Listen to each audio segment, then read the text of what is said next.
Olá, olá, olá. Boa noite. Pô, que galera tá entrando aí? Que galera tá entrando. Boa noite, Heloísa.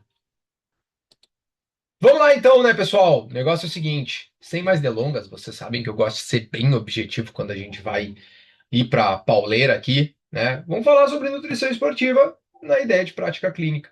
A gente vai falar do que é o raciocínio clínico que um nutricionista esportivo minimamente precisa para ser um bom nutricionista esportivo, né? Como é que é agora a moda, galera? Um nutricionista high ticket, né? O famoso nutricionista high ticket. Que ele vai poder cobrar R$ 8.000 por consulta, né? Eu tô adorando que a galera mete cada migué e vocês caem, hein? E vocês caem. Tem nutricionista. Ai, ai. Bom, pessoal, para quem acompanha aqui, né, as aulas, sabe que a nossa pegada é uma pegada técnica, tá? Aqui eu não vai ter oferta de mentoria, faça 30 mil em 2 dias, tá? Não vai ser a nossa ideia, nunca, em hipótese alguma. A gente fala sobre pegada técnica. Então, se tu é uma pessoa que talvez não esteja preparada para isso, tá? Tipo, ó, não, cara, eu quero só ganhar dinheiro dos meus pacientes e o que eu vou prescrever eu não tô nem aí, eu só quero ganhar dinheiro. Não que quem não tenha a parte técnica desenvolvida não possa vir, pelo contrário, né? A pessoa que tem uma parte técnica desenvolvida costuma ganhar muito dinheiro na nutrição.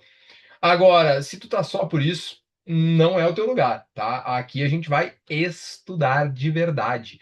Inclusive, a última aula, vocês podem conferir ali, quem está no grupo, né? Já tem o link disponível. A gente falou sobre suplementação na hipertrofia. Na anterior, a gente falou sobre análogos de GLP-1, pô, aula importante. A gente falou, esse ano, pessoal, a gente falou de muita coisa. A gente falou de fibra solúvel e insolúvel.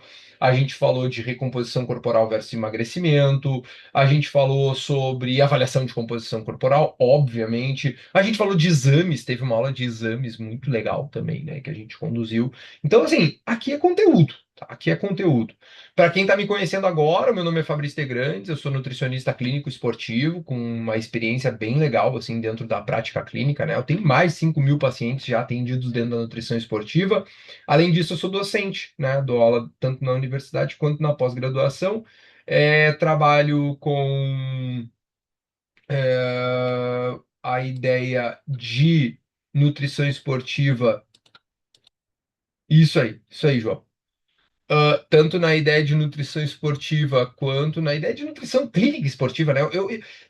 Vocês sabem que eu sou um cara que eu não gosto muito da ideia de nutrição esportiva bruta, sabe? Porque isso remete, não sei se vocês concordam comigo, podem até falar no chat aqui.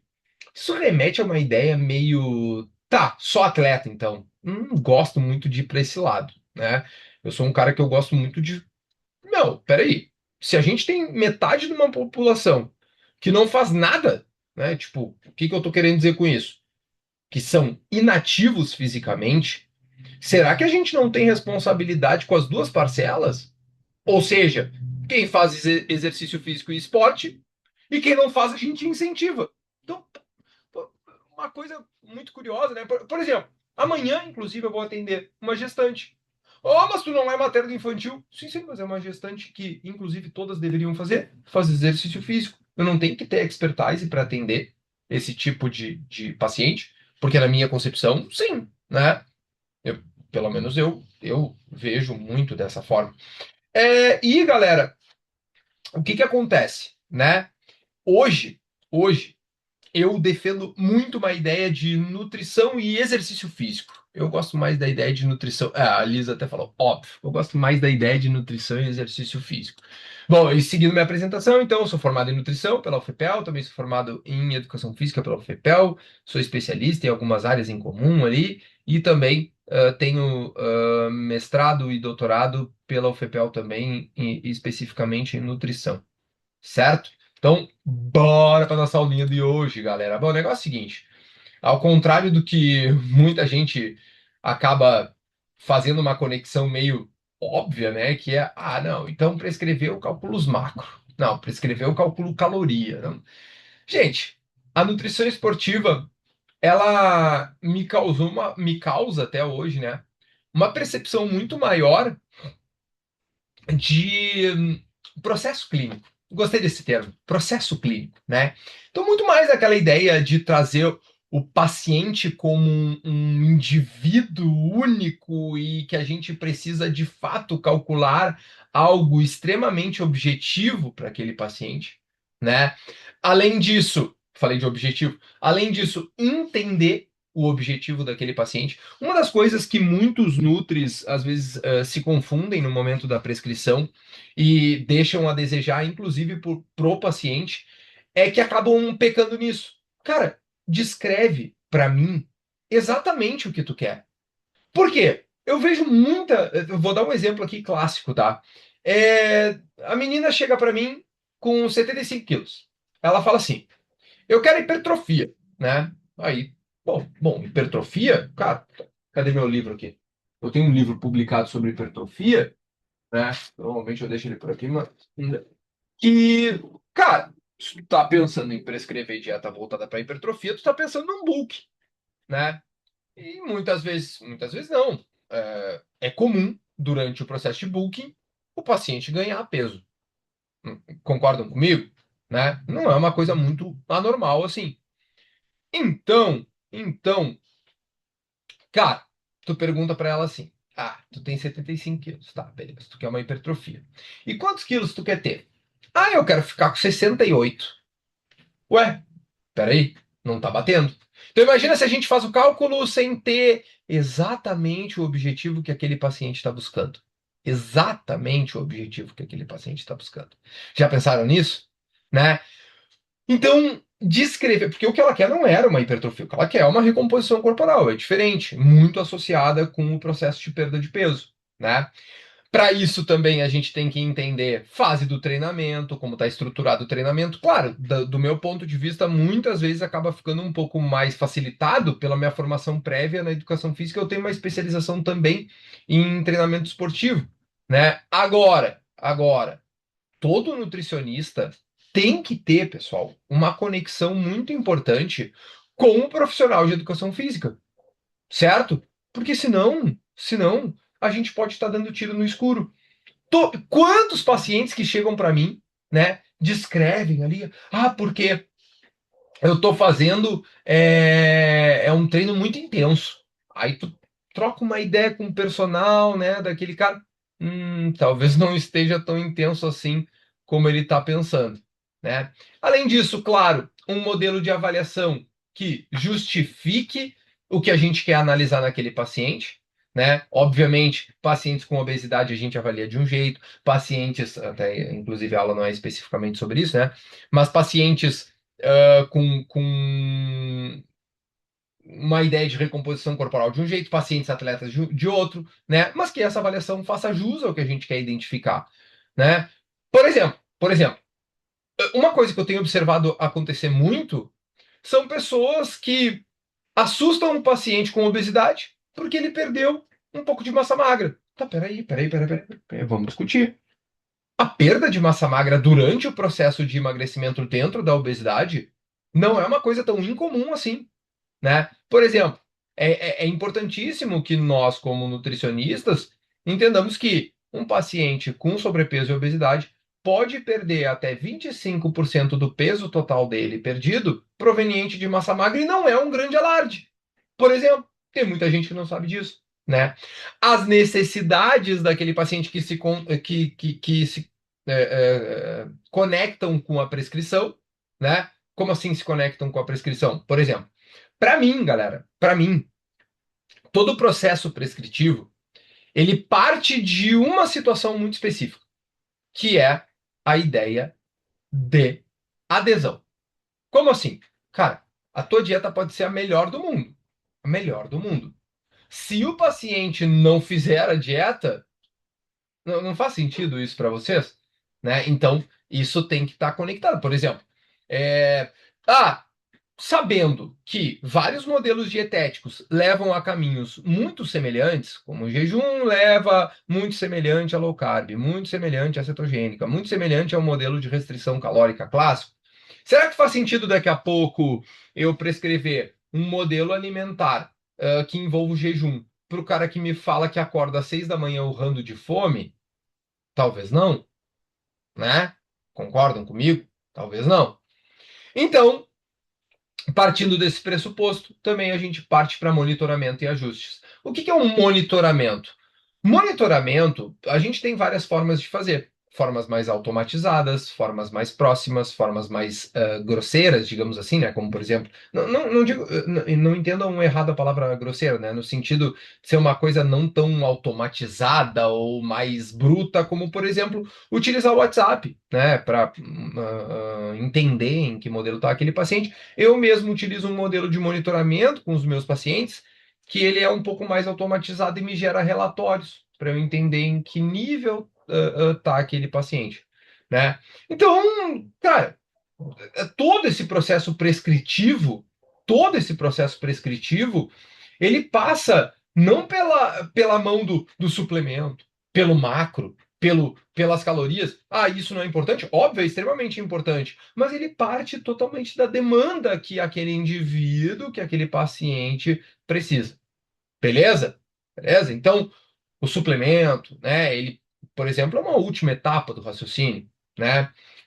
Sem monitoramento, prescrição, não faz sentido, porque, inclusive, a gente, junto ao monitoramento, vai entender daqui a pouco se a parte prescritiva não está inadequada para aquele paciente. Certo? Então, na minha concepção dos meus anos de prática clínica, o fluxo da consulta em nutrição esportiva, e ó, lembra que eu falei lá no início da aula, tá? Nutrição esportiva, eu gosto, por isso que eu gosto muito mais da ideia de nutrição e exercício físico, tá? Inclusive, galera, todos vocês aí que tem alguém da nutrição, colega já formado daqui a pouco, manda lá o link do grupo, né, para a galera entrar, para assistir essas aulas junto com a gente. As aulas são gratuitas aí, a galera, pô, absorve muito conhecimento e aqui todo mundo é amigo, pô. Aqui a gente vai se ajudar muito nesse sentido, né, galera? Então, parte de um pressuposto de anamnese, né, inicialmente, onde tem gente que tem um modelo de anamnese um pouco mais não tem um molejo, digamos assim, né? Por quê? Tem pessoas que são um pouco mais despojadas, né? Falam um pouco mais, que nem eu, assim, já tá acostumado a falar pra caramba, né? Então já faz uma anamnese um pouco mais conectando pontos, né? O que que tu precisa aqui, o que que tu precisa ali, né? Conecta esses pontos, com base nessas conexões, vai modelando a anamnese. Tem pessoas que têm um modelo de anamnese um pouco mais direto e reto, digamos assim, ó. Tu pesquisa aqui, pesquisa, me responde aqui, me responde aqui, me responde aqui. Parte para uma ideia de avaliação e um diagnóstico nutricional, né? Como assim diagnóstico nutricional, galera? Ora, eu gosto muito de avaliar o meu paciente e entender junto com ele se ele se enquadra, por exemplo, num contexto de alto percentual de gordura, baixo percentual de gordura. Muitos softwares que a gente trabalha, né? Ah, galera, inclusive lá nos grupos, vocês podem ver na descrição dos grupos, eu consegui várias parcerias pra gente, tá? Então, por exemplo, o Dietbox tá de nosso parceiro ali oferecendo um baita desconto pra galera, tá? A Prime Med, né, tá como parceira nossa oferecendo um baita desconto pra galera. Quem mais está ali? A Nação Verde também, né? Que é a parte de suplementação. Então, todos vocês ali que quiserem uma parceria aí para as consultas de vocês, né? Para quem até o mesmo o Dietbox voltado para estudantes e tal também tem ali. Então, aproveitem aí que são várias parcerias que eu consegui para o nosso grupo de estudos, tá, galera? Dito isso, né? A gente ainda tem entender junto ao paciente, como eu falei, o objetivo, né? Porque o objetivo vai criar a demanda. Então, o cálculo energético ele parte dessa demanda, né? Isso é meio óbvio. Estrutura macronutrientes, time, suplementação se necessário e o monitoramento, né? Então, a gente eu gosto de ser um pouco pragmático, assim, um pouco exagerado até nisso, né? E costumo dizer que, cara, se tiver erros sistemáticos nessas etapas, né, galera, a gente pode comprometer bastante a parte prescritiva, né? Então, a gente divide em três grandes momentos aí de decisão do nutricionista esportivo, que é a coleta, né, trazendo a ideia de uma anamnese bem detalhada, né? A, a parte de avaliação antropométrica, muitas vezes a gente tem, por exemplo, ou a outra parceria, né, o Terra Azul, que é um software para análise de composição e de performance também, né? Que tem ali na descrição, é só vocês irem ali na descrição do grupo, galera, que tem todas as parcerias ali no nosso grupo de Whats, tá? Exames e sintomas que a gente tem que analisar junto àquele paciente. A decisão vai envolver, para mim, a decisão ela tem que estar muito bem estabelecida dentro do objetivo do paciente, tá? Muito bem estabelecido dentro do objetivo, porque tem muito paciente, muito. Vocês vão ver isso na prática clínica de vocês, que ele não sabe o que ele quer. Tem muito paciente que ele jura que ele quer uma coisa, mas na verdade ele quer outra. Então estabeleçam muito bem isso junto com o paciente, e claro, finalizando ali na execução. Né? A execução que basicamente une então a ideia de time, distribuição, né?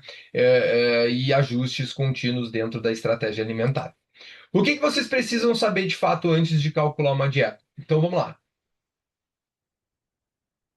O ponto inicial de treinamento, na minha concepção, é entender então a modalidade, né? Para mim é o que mais foge aqui do entendimento do nutricionista, né? O que que ele está treinando, a frequência, a duração, porque tudo isso ajuda nos cálculos, né? A intensidade, o volume desses treinos, né? Os horários das sessões de treinos, né? Isso é bem importante também. E conectando tudo isso, por exemplo, a gente a gente vai saber se precisa de uma estrutura pré-treino. Ou muitas vezes a pessoa acha que precisa. Quanto paciente meu acha que precisa de um pré-treino, mas na verdade não precisa de um pré-treino, né?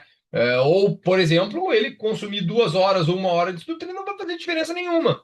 Agora, tem paciente, dependendo da modalidade e duração, especialmente da modalidade que ele pratica, aí a gente já está falando de outros 500, né?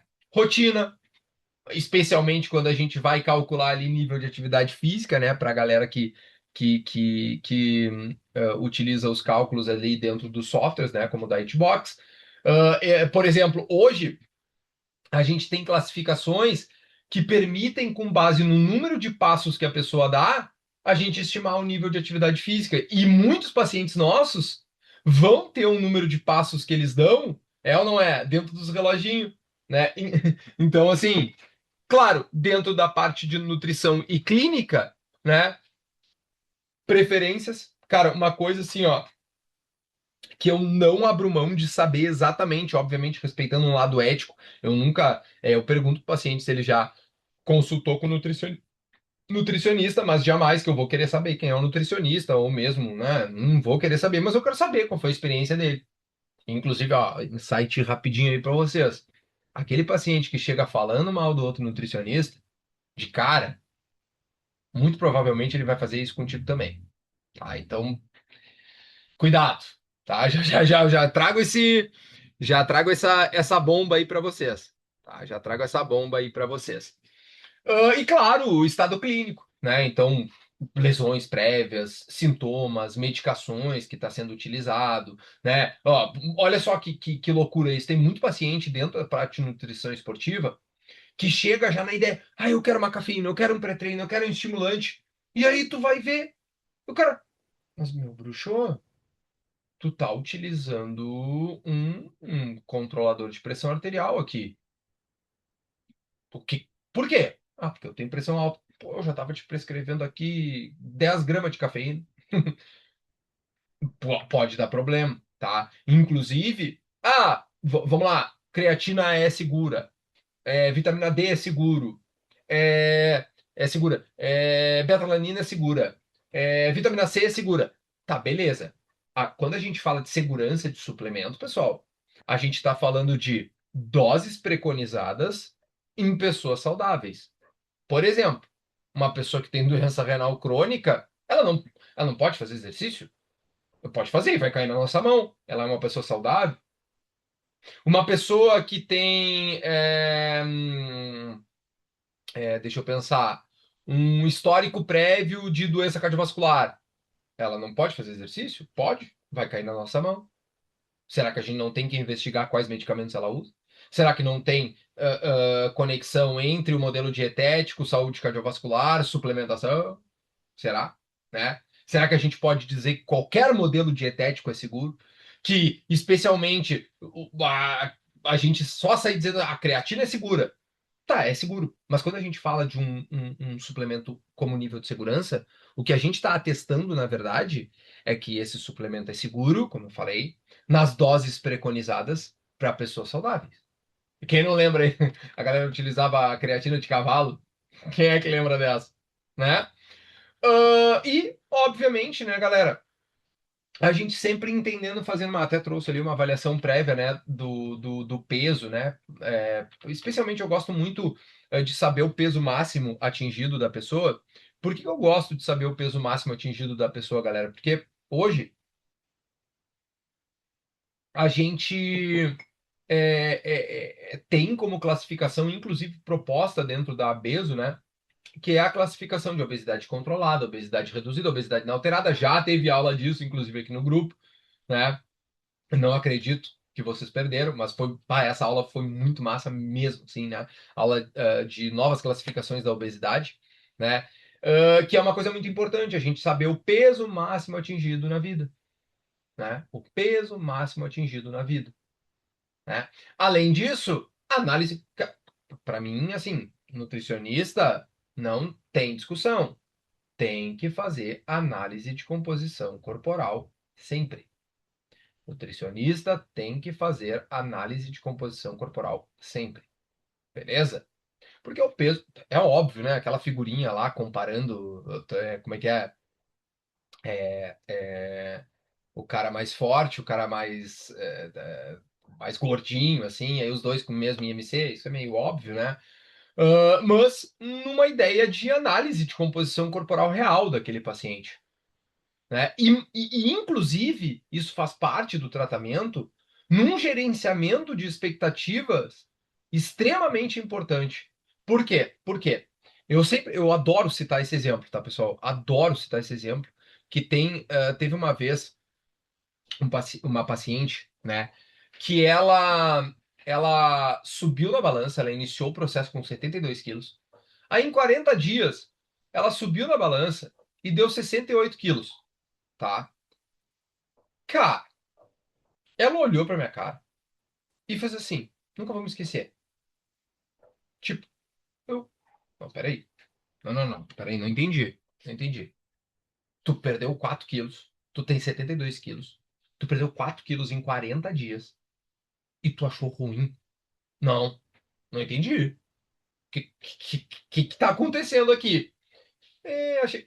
Por quê, gente? Porque hoje, rede social altera completamente a percepção do que é resultado. Especialmente, aqui eu trouxe composição, mas especialmente dentro do emagrecimento, galera. Especialmente dentro do emagrecimento. Olha só que loucura, tá? A galera acha, né? Eu até fiz uma brincadeira com ela. Eu falei assim: ah, não, então tu tá me dizendo que até o fim do ano, isso era, acho que março, né? Tu vai ter 20 quilos. Aí ela, 20 quilos? Não, eu não quero perder tanto. Não, não, não. Aí eu falei: não, não, não. 20 quilos de peso. Como assim? Como assim? Ué, tu achou 4 quilos perdidos em um período de 40 dias algo normal, razoável, ou até fez uma careta pra mim? Então quer dizer que tu vai manter esse padrão de perda, né? Porque foi uma coisa modesta, foi uma coisa. Aí eu consegui trazer ela pro eixo, né? Ou seja, um dos grandes. Ó, escrevam o que eu tô falando pra vocês. Exatamente, Vitória. Exatamente. A Vitória falou: estão achando normal perder 10 quilos em um mês, né? Como se fosse uma coisa razoável, né? Um dos principais problemas que o nutricionista tem e que lá na frente ele vai encarar isso, ele vai ter problemas com isso, é não saber gerenciar as expectativas do paciente. Não saber gerenciar as expectativas do paciente. Certo, galera? Exatamente, a Liz falou assim: tem o falso magro também. Quando começa a ganhar massa magra no lugar da massa gorda e não muda na balança, acha que não foi evolução. Exatamente. Exatamente. Então, gerenciar a expectativa dentro, principalmente do emagrecimento, é um ponto especialmente importante do nutricionista esportivo. Certo, galera? Falando de emagrecimento, mas claro, a gente vai encontrar durante a nossa prática clínica esportiva, né? Total. A gente vai encontrar, né? Uma ideia. de emagrecimento, muitas vezes, né?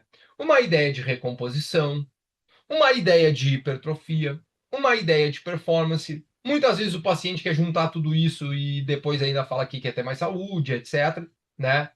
Mas um, um objetivo, ele não pode ser colocado, como é que eu posso dizer, como o único, o que vai definir todo o processo. Por isso que eu trouxe toda aquela linha de raciocínio clínico, né, galera? Porque muitas vezes não é impossível da gente encontrar pessoas que querem emagrecer enquanto sustentam ou até melhoram a hipertrofia. Pessoas que querem uma recomposição, inclusive porque essa recomposição é com vistas a melhorar a performance. Claro que composição corporal não é a única valência da performance, mas é uma delas. Um atleta ou um praticante de esporte, exercício físico, que num momento ele tem mais gordura, no outro ele tem menos gordura, no momento ele tem menos massa magra, no outro momento ele tem mais massa magra, é óbvio que ele com mais massa magra e menos gordura será um atleta que tenderá a performar mais, obviamente, né? Ainda, quando a gente vai calcular esse modelo dietético, quando a gente vai calcular esse modelo dietético, né? Como que funciona, galera? A gente tem várias formas, tá? Como eu falei, nem daria tempo para isso, né? Inclusive, não sei se vocês já estão na lista para inscrição. Eu vou conferir 40% off de quem, só para quem está na lista para inscrição na nossa imersão em nutrição esportiva. Vou falar de recomposição, de perda de peso, de obesidade, de suplementação, um monte de coisa, performance, tudo que vocês podem imaginar, mas tem que estar na lista, tá? Tá lá no grupo de estudos, tá? A lista pré-inscrição. E aí ali eu ensino, né, a calcular, obviamente, onde a gente tem uma ideia muito fixada nas equações.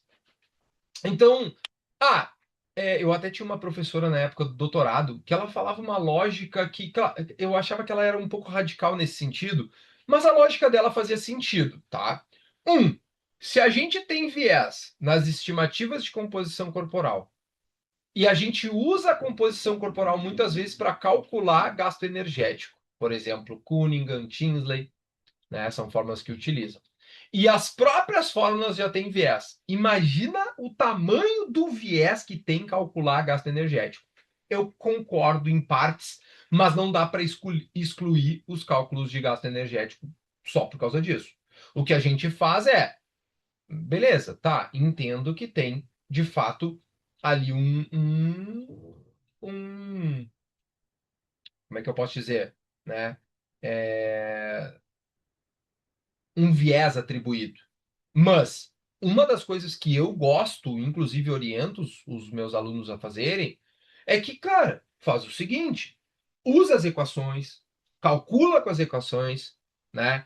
Agora, faz um comparativo junto ao recordatório, por exemplo. Porque o recordatório ele vai mostrar se aquele paciente está de fato pelo menos próximo do que ele está dentro das estimativas. Então, por exemplo, o Dietbox, hoje a gente tem essa possibilidade. A gente joga o que aquele paciente vem comendo dentro do recordatório alimentar. O próprio Dietbox vai calcular. Com esse cálculo, né, eu comparo com o que está tendo ali dentro das equações. E a gente chega de um volume pelo menos próximo para entender. Ó, será? Tá próximo? Tá longe? Será que faz sentido? Não sei se entenderam. Perfeito? Dito isso, galera, uma grande pergunta de vocês. E aí? É déficit calórico que faz a gente ter emagrecimento? É isso aí. É isso aí. Se alguém tiver uma outra proposta, tá? Eu sugiro que mande ali para as organizações de física, que eu não conheço nenhuma, tá? Definitivamente física não é o meu forte, tá? Eu gostava bastante de física no colégio até, mas não é uma linha que eu segui. Agora, déficit energético, pessoal, nada mais é do que um respeito às leis da termodinâmica. Vocês já devem ter ouvido falar aquela famosa frase: tudo se cria, tudo se copia, nada se cria, né? Isso parte do pressuposto, né, inclusive da segunda lei da termodinâmica, que é na energia, na natureza, a gente não cria energia, a gente transforma, né? Para a gente reduzir a nossa massa, na verdade, junta duas leis físicas da entropia, né, também. Para a gente reduzir a nossa massa corporal total, a gente precisa oferecer ao nosso corpo um déficit. Na verdade, não é oferecer, né? É tirar do nosso corpo, né? Ou seja, tem que faltar energia para que assim o corpo mobilize as reservas corporais ao ponto da nossa massa corporal total reduzir, né? E óbvio que isso é extremamente individualizado. Por exemplo, em geral, em linhas gerais, né, a gente sabe que déficits energéticos recomendados dentro da literatura esportiva, da prática clínica esportiva, são em torno de 10 a 20%. Então, por exemplo, a gente calculou uma dieta ali para o paciente de que ele tem um gasto energético de 2.500 calorias, 10% é tirar 250 calorias, 20% é tirar 500 calorias, né? Tem gente que trabalha com déficit absoluto também. Mas, por que é individualizado? Porque, por exemplo, imagina que a gente está num monitoramento contínuo, né? E a cada 40 dias eu avalio aquele meu paciente com obesidade, ele está muito bem, ele está conseguindo sustentar a dieta, daqui a pouco às vezes está com uma canetinha junto, alguma coisa nesse sentido, tá? Tá emagrecendo, tá perdendo gordura, não tá perdendo massa magra, tá mantendo massa magra. Eu tô com déficit energético de 20%. Eu posso ser mais agressivo? O que que impede? Inclusive, existe, na literatura a gente tem pesquisas com restrições que vão até 40%, 50%, né? Claro, eu não estou dizendo para sair fazendo isso, né, galera? É fazer uma coisa inteligente, estruturada, né, pessoal? Ahn, Dentro do âmbito de recomposição corporal, grande questionamento. É possível perder gordura e ganhar massa muscular ao mesmo tempo? Sim, sim. Mas tem que ter contexto. Pessoas que mais tendem a ter o processo de recomposição, pessoas com obesidade e que estão iniciando no treinamento. Ah, mas então quer dizer que com ela só que a gente vai trabalhar a recomposição? Não, muitas vezes a gente vai focar somente no emagrecimento, porque perder peso é uma coisa muito mais importante na fase que aquele paciente está, certo? Mas por que que nesse sentido, ao contrário do que muita gente pensa, é muito mais difícil um atleta altamente treinado ter recomposição corporal, apesar de ser normalmente o grande foco que a gente vai trazer para pessoas treinadas, ter recomposição corporal do que uma pessoa com obesidade. Porque pessoas com obesidade, galera, tendem, né, a ter uma resposta de sustentação da massa magra muito maior. Ué, como assim? Óbvio, galera, porque se tem muito mais reserva de gordura, o corpo não é burro. Ele vai tender a tirar muito mais da gordura daquele sujeito do que da musculatura dele, certo? Ainda dentro do processo de hipertrofia, erro brutal que a gente faz, né?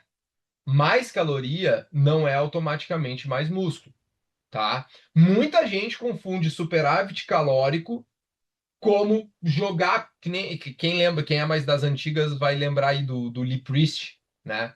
Vai lembrar do Lee Priest, que o Lee Priest, ele era o cara que era famoso porque ele fazia o bulking sujo.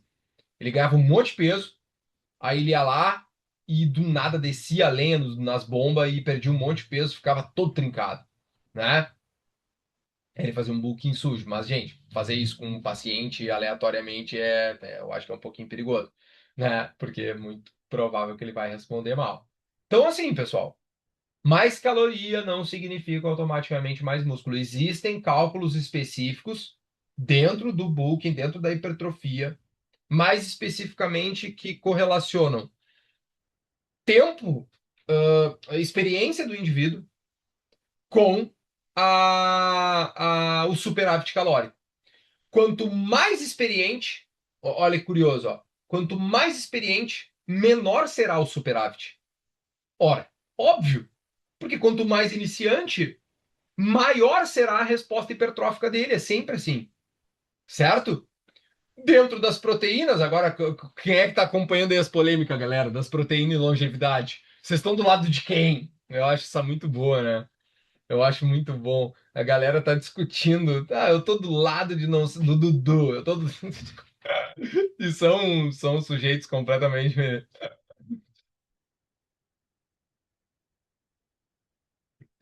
O João falou assim, ó, mas em termos de bodybuilding, competição nesse nível, eu acredito que propriamente a preparação para eles subirem no palco não seja, não é nada saudável. Isso é um fato. Nada saudável. Muito menos para quem não esteja de acordo com essa rotina. Totalmente. Concordo totalmente, João. E aí a galera também. Ó, pessoal, hipertrofia, hoje eu vou dizer para vocês, proteína é o último macronutriente que eu me preocupo na hipertrofia. Meu Deus, que bobagem que o professor falou. Pessoal, a galera é biruta das proteínas. Tá todo. Os caras conseguiram fazer água com proteína, cerveja com proteína.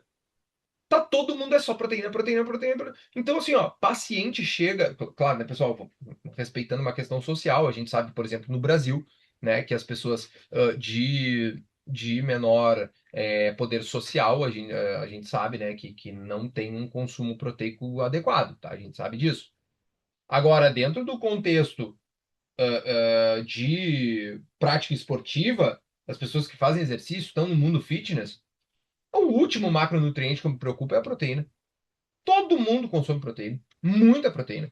Eu me preocupo muito mais com a quantidade de carboidrato que aquela pessoa está comendo, exato, ó, do que com a proteína. O João falou, o corpo tem um limite de absorção de proteína, não é? Sim, sim, sim. Basicamente a pessoa está excedendo isso, ela está fazendo um xixi caro. Eu gosto de chamar assim, xixi caro, né? Claro que o fracionamento, apesar, né, de ter, inclusive, se eu não me engano, foi um desses que estão discutindo aí a coisa das proteínas, né? A proteína de longevidade. Vocês não estão acompanhando essa discussão, galera? Comenta aqui no chat. Que tá essa discussão das proteínas, falou que não seria um problema tu consumir uma vez no dia todo o teu total diário proteico, porque teve um ou dois trabalhos que realmente mostraram, né, que a síntese proteica ela se mantém ali. Só que assim, pessoal, dois trabalhos contra dezenas, centenas de trabalhos e anos de trabalho sobre a proteína, mostrando que o ideal é fracionar, beleza? O ideal é fracionar, tá? Quando se fala. Eu não falei disso agora, João. O João falou assim: tem até água com proteína hoje em dia. Sim, tem água com proteína hoje em dia. Puta merda, né? Eu fiz um vídeo sobre isso, inclusive. Tá no meu canal ali do YouTube. Um vídeo sobre água proteica. Será que vale a pena ou não?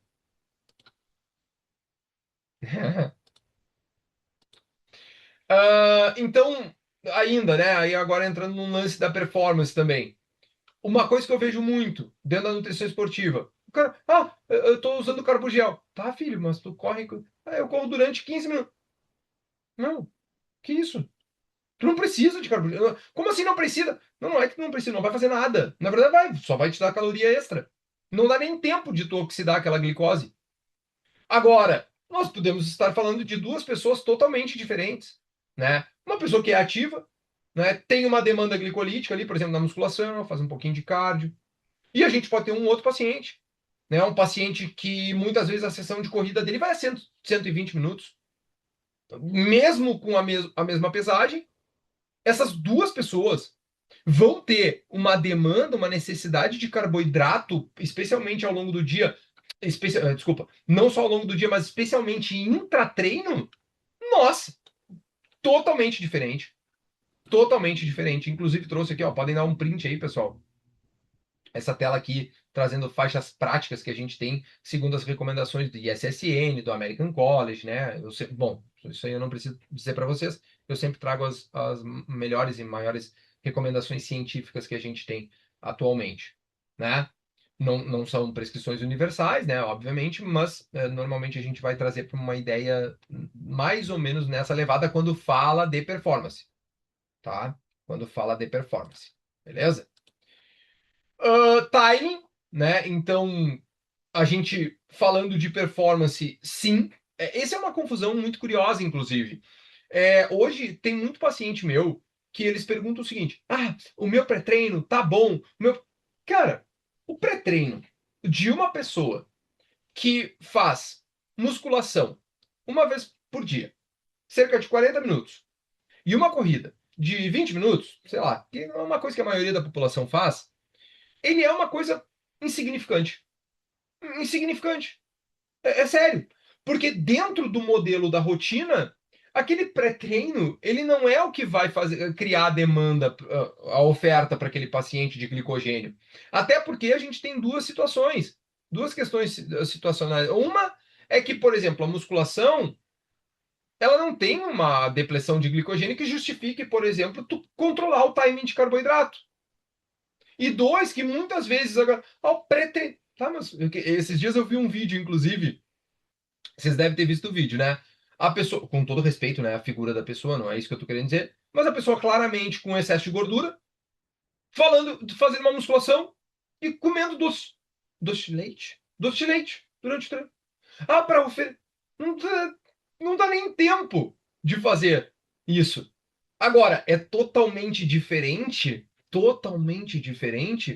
de um paciente que ele vai ter dois treinos no dia. O primeiro treino tem cerca de 80 minutos, o segundo treino tem 70 minutos, um treino é de corrida com volume mais alto, um treino, sei lá, é de Muay Thai, tô inventando aqui, como eu falei, eu não ia afunilar hoje, né?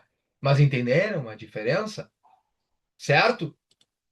O que que não pode desaparecer também, né? Eu falei muito de carboidrato, proteína, né? Mas no geral, a gente costuma também negligenciar um pouquinho. ah, Gorduras, não tanto, tá? Até trouxe ponto como um ponto de atenção, mas a gente costuma negligenciar muito, sabe o que é, galera? Muito, muito, muito. Densidade nutricional, tá? Principalmente com quem vai emagrecer, tá? O que que é densidade nutricional? Pensa o seguinte, pensa o seguinte. Compara 100 gramas de morango com 100 gramas de chocolate. 100 gramas de morango. Acho que agora ficou meio óbvio, né? 100 gramas de morango tem muito menos caloria que 100 gramas de chocolate. Deu, tá resolvido, né? Então é isso, certo? A gente precisa também cuidar, principalmente dentro do emagrecimento, porque volume do prato ajuda o paciente a ter uma adesão. Dentro do paciente que está emagrecendo, olha como tudo se conecta, mas também busca performance. Uma das maiores cagadas que a gente faz, tá? É não calcular REDS. Desculpa, disponibilidade de energia. REDS é o nome da síndrome. Disponibilidade de energia é o que pode causar a síndrome se estiver equivocada.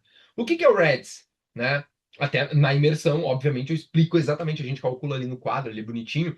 REDS é o seguinte: quando o paciente consome uma oferta calórica muito abaixo da demanda de exercício, considerando é um cálculo específico, né, galera? Considerando o tipo, a quantidade de exercício que ele faz, né? E o quanto ele come, e também a massa magra, né? A gente sabe que pode levar a um processo até chegar naquilo que a gente chama de síndrome da baixa disponibilidade de energia. Isso é uma porcaria. Tem muita gente que eu tenho observado ter. No CrossFit, muito. No CrossFit, muito, tá? Especialmente mulheres, tá? Especialmente mulheres. Por que que vocês estão falando que o meu cabelo tá melhor, tá preenchido, é isso? Foi só o corte, eu acho. Eu não dou bola muito assim, claro, não sou um desleixado, mas eu não sei, tá todo mundo falando aqui que tá mais preenchido? Não sei, não sabia que eu tava tão calvo. Vou fazer mais esse corte, então, gostei. Dentro da linha de suplementação, galera, assim, ó, um fluxograma, inclusive esse fluxograma, ele foi criado pelo Comitê Olímpico Internacional. Foi? Foi. E o Asker Joikendrup, que é um dos caras que mais gosta de utilizar essa ideia, né, desse fluxograma, né, é se questionar. Cara, primeira coisa, não é nem se existe necessidade. Eu gosto muito de perguntar assim, ó. Cara, dentro daquela necessidade, tem evidência? Tipo, cara, o cara tá pensando em emagrecer, né? E aí eu vou lá e prescrevo um suplemento que foi avaliado em animais. Não, sem nenhuma evidência. Cara, peraí. Tu quer uma cobaia, vai pesquisar, vai trabalhar com pesquisa, tá tudo bem. É legal. Eu quando fazia lá, fiz o mestrado, doutorado, a gente trabalhava com uns ratinhos. Mas assim, vai então fazer isso, né? Não concordam comigo? Então, é imprescindível que a gente não estabeleça dentro do nosso paciente uma ideia de cobaia do cara. Testar suplemento. Ah, não, porque eu vi que um nutricionista famoso falou que tal suplemento funciona. Tá, peraí. Eu me perguntei se a dieta resolve. Se tem, inclusive, tem um post meu programado que vai ser bem polêmico. Fiquem ligados ali no meu Instagram, tá? Porque teve agora, não sei se vocês viram, alguns suplementos caíram, né, nas avaliações ali do laboratório da Unicamp. Pá, isso aí foi bem ruim, hein? Ficou feio, tá? Que são suplementos que estavam adulterados, só que não era adulterado com café, não era, pessoal. Com sibutramina, com furosemida. Pá, a galera não tá nem aí mais, né? Então, olha, vai feder a coisa pra essa galera, graças a Deus, tá? E, né, até trouxe aqui um caso clínico para a gente conversar um pouquinho. Por exemplo, né, o cara, primeira coisa, o cara de 80 quilos, né, treina musculação, corrida. Ah, cara, eu tenho 1,71 m e eu quero ficar com 72 quilos. Por isso, eu quero perder 8 quilos. Tá, peraí. O raciocínio clínico é trabalhar com esse paciente e só responder o que ele quer ali. Ah, eu quero perder 8 quilos. Tá, deu, beleza. Então vamos fazer ele perder 8 quilos.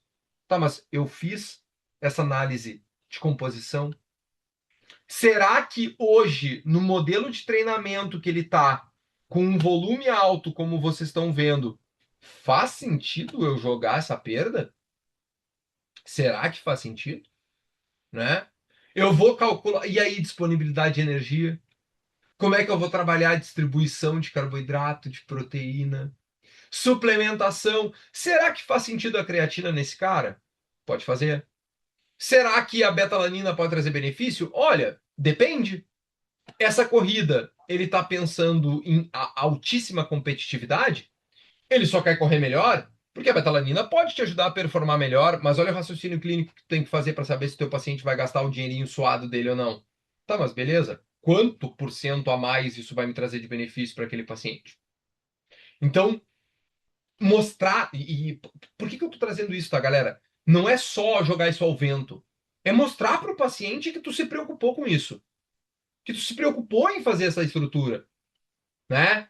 Então, dentro disso, imagina tu mostrar para esse paciente que, na verdade, hoje, agora, antes a Yasmin perguntou: a beta-alanina é ideal em qual momento que o paciente está, professor? Não é nem por momento, tá, Yas? É muito mais também pela modalidade que ele pratica. A beta-alanina, ela tem uma evidência nível A, especialmente em modalidades que vão de 30 segundos a 4 minutos, tá? Mas também vários trabalhos mostrando que atividades que vão até 10 minutos ela mostra benefício. Tá? Só não esquece, só cuidado com uma confusão, tá? Ah, então, peraí, a corrida durou 15 minutos, não vale a pena. Depende, né? Por exemplo, se tu tá falando que o sujeito tá numa alta competitividade, ele teve 4 minutos ali que era o sprint ali final da... Um exemplo, né? Tô inventando. Pô, né? Estamos falando de um jogador de futebol, lateral. Eu tenho vários jogadores que eu atendo que são lateral, né? Trabalham, são lateral, né? Dentro do clube. Ó, e de volta, alta intensidade, pode fazer sentido, tá? E mostrar para esse paciente, inclusive agora eu tive isso, né? Foge dessa ideia. Galera, tira um pouco o paciente dessa ideia de somente dado relacionado ao peso. Pô, bom, em pessoas com obesidade também, mas especialmente com pessoas que não têm um peso a realmente ser perdido. E que muitas vezes, sim, a Fux perguntou assim, ó, para CrossFit seria bom, então no caso, sim, a betalanina tem bons trabalhos mostrando inclusive isso. Não faz muito sentido nesse caso, Yasmin. Então, mostrar para esse paciente que ele teve um resultado que foge do escopo só é perda de peso, né? Agora, o que eu ia citar para vocês, agora, nesse momento, eu estava mostrando para minha paciente que Não, peraí, tu tá me relatando que a tua distância percorrida de 5 quilômetros desceu de 33 minutos para 28 minutos e tu ainda tá focada só no teu peso que ficou estável. Beleza, peso é uma das coisas que tu quer baixar, inclusive para performar melhor dentro da corrida. Mas, cara, peraí, né? Tu não tá vendo o outro lado. Então, o sucesso clínico, e de novo, por isso que eu fiz aquela provocação com vocês, né? Ó, envolve, né? O sucesso clínico, né, não é só o nutricionista que se posa de terninho ali e tal, né? Com todo bonitinho. Mas, pessoal, mostrar resultado realmente para o paciente, preocupação especialmente com aquele paciente, né? Então, um raciocínio que integra ali a ideia, né, do paciente, entender treinamento. Então, eu sempre falo para os meus alunos que tenham, né, essa ideia de acompanhar junto ao profissional de educação física se aquele paciente está tendo realmente uma real um real progresso dentro dos treinamentos, né? Tem muito profissional de educação física, aqui em Pelotas tem profissional de educação física foda, cara. Cara, aqui tem muito profissional de educação física assim, de altíssimo nível que os caras controlam, né? Os caras controlam carga, né? Os caras controlam até teste de tempo até exaustão, vários testes diferentes, tempo limite, VO2, né? Entender o objetivo, quantidade energética, macros, timing, suplementação também é importante, mas sem monitoramento não faz sentido, tá? Beleza, galera? Aproveitem para trazer as dúvidas aqui e aqui, certo? Então vamos lá. Dúvidas no chat. Não se esqueçam, ó.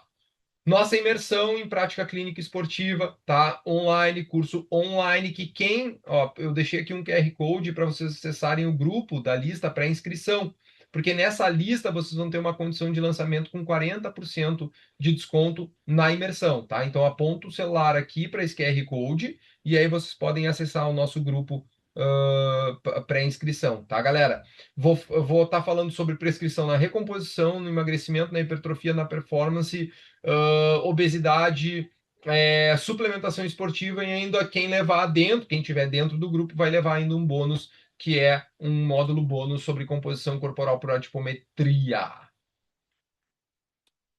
Como ajustar o gasto energético sem errar o cálculo?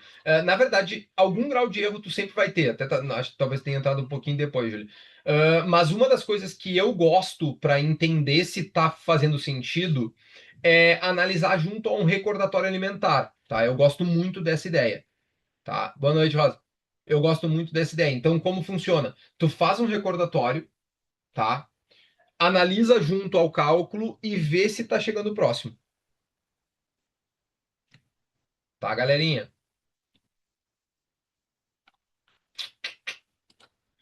Dúvidas, galera? Gostaram de hoje? Quarta que vem tem mais, hein? Vocês não me saiam do grupo. Quem sair não volta mais. A Bárbara perguntou assim, ó. Quais os benefícios da arginina? Em qual momento ela pode ser usada? Infelizmente, a arginina, com a proposta de aumento de óxido nítrico e tal, ela não tem evidências que sustentem ela hoje, tá?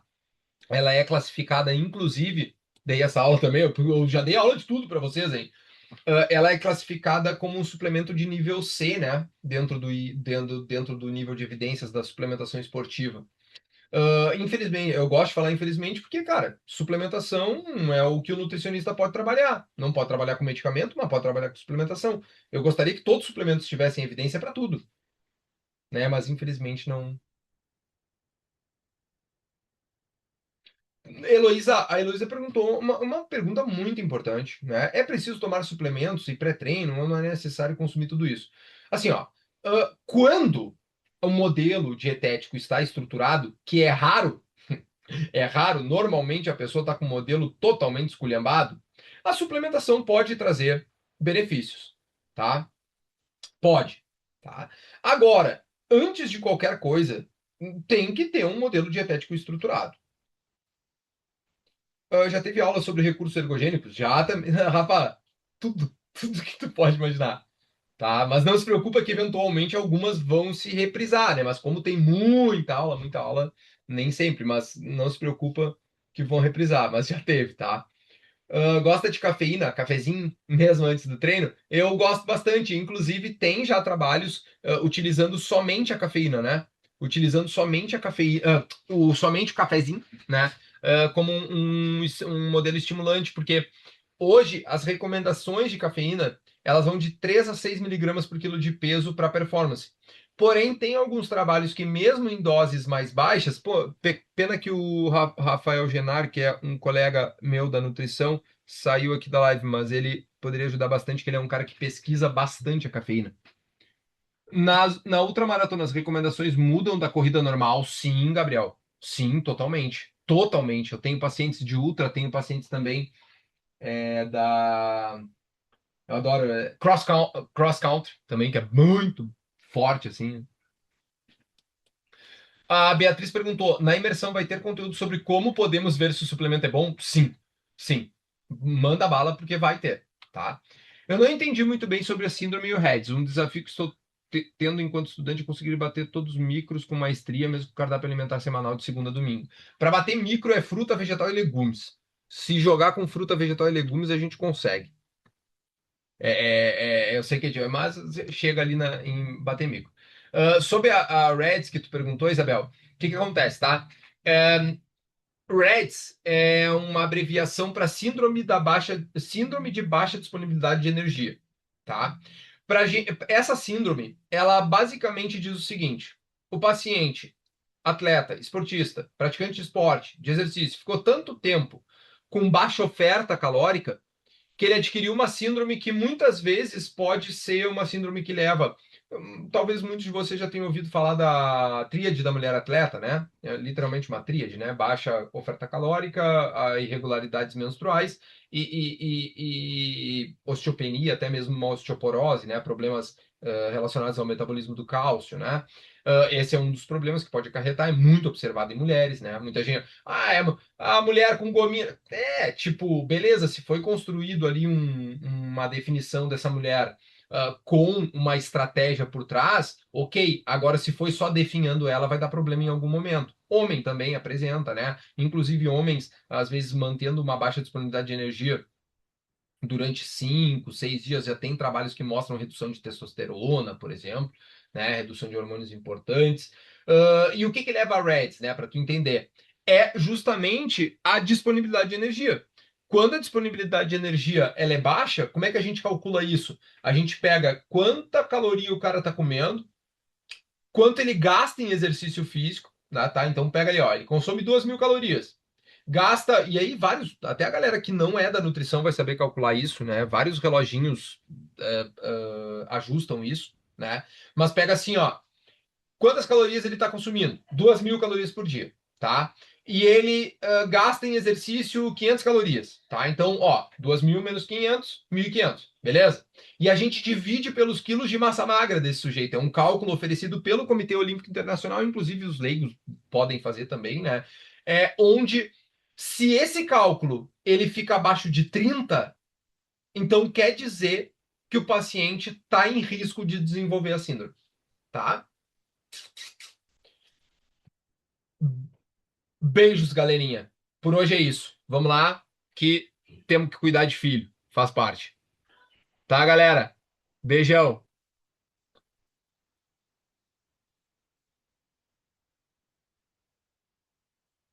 Boa noite, boa noite. Não se esqueça, então, entre na lista aqui para inscrição. Ó. Aponta o QR Code e pau! Valeu, galera. Beijão, até, boa noite. E até a próxima quarta, hein? Vocês não saiam da aula, que tem mais. Do grupo. Quarta-feira tem mais.